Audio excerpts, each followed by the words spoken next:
Hello friend, चलिए discuss करते हैं illustration number 2 CMA final SFM foreign exchange and risk management. यहाँ पे क्वेश्चन क्या है? सपोज द एक्सचेंज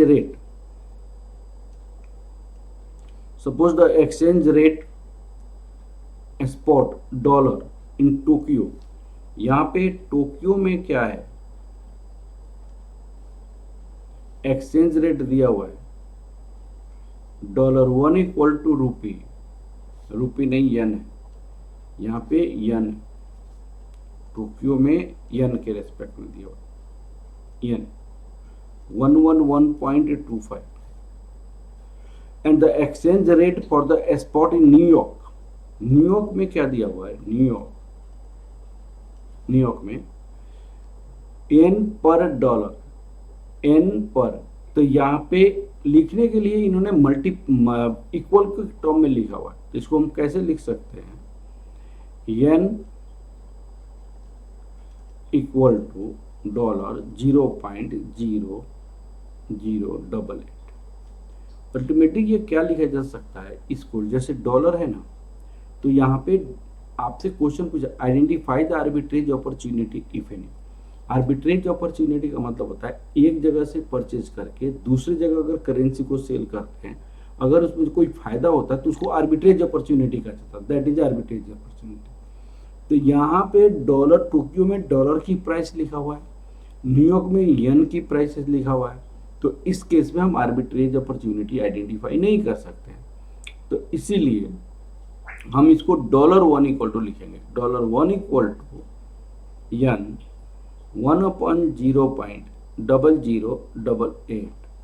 तो इक्वल टू क्या लिखा जा सकता है? येन, दोनों में येन का प्राइसेज हो गया 0.0088, तो यहाँ पे येन 113.64 आ गया। तो ये देखिएगा, ये फर्स्ट हो गया, ये आपका सेकेंड हो गया। तो क्या हम एक जगह से बाई करके दूसरी जगह हम सेल कर सकते हैं? तो हाँ, डॉलर को यदि टोक्यो में बाई करेंगे तो येन 111.25 हो जाएगा। न्यूयॉर्क में अगर डॉलर को अगर हम सेल करते हैं तो येन के रेस्पेक्ट में 113.64 है।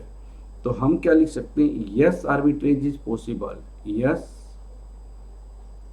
Arbitrage is possible if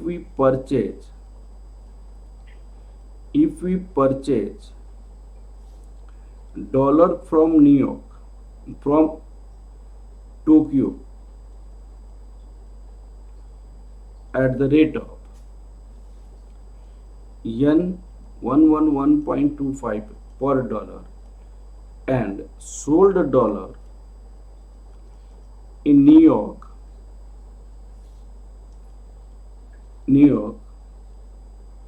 at the rate of 113.64, यहाँ पे yen for dollar, then we have profit, that is arbitrage। Arbitrage का मतलब एक जगह से बाई करके दूसरी जगह सेल करेंगे तो हमें प्रॉफिट होगा। चलिए, ये क्वेश्चन कंप्लीट हो गया। Okay, thank you class.